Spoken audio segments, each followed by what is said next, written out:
Hello people, so today we'll be solving LeetCode daily question, that is question number 33, and that is sum of square numbers, and this will be given a non-negative integer c, and we have to decide whether there are two integers a and b such that a square plus b square is equal to c. Just a second.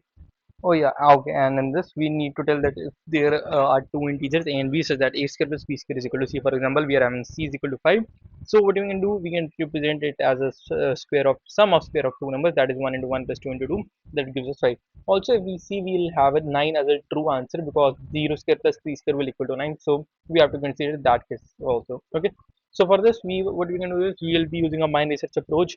So let's have a long left that will be equal to 0, as I told that the 0 square plus something would also be considered as a possible answer, and my right boundary will be equal to the square root of c because that would be the maximum possible answer which we can form.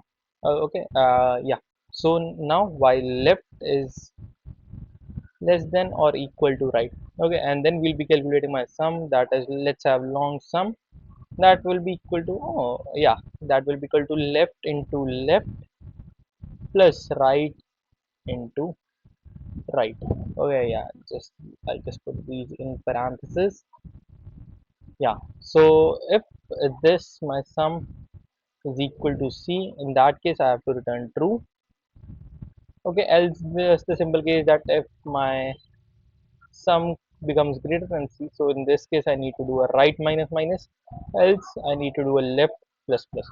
Okay, and if we don't find the answer in this particular answer space, we have to return false. Okay, now let's give it a run.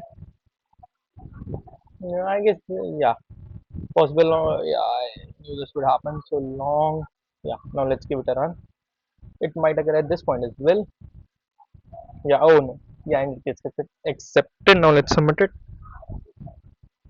Yeah, and it works perfectly fine. Okay, so this is it for today. Thank you for watching.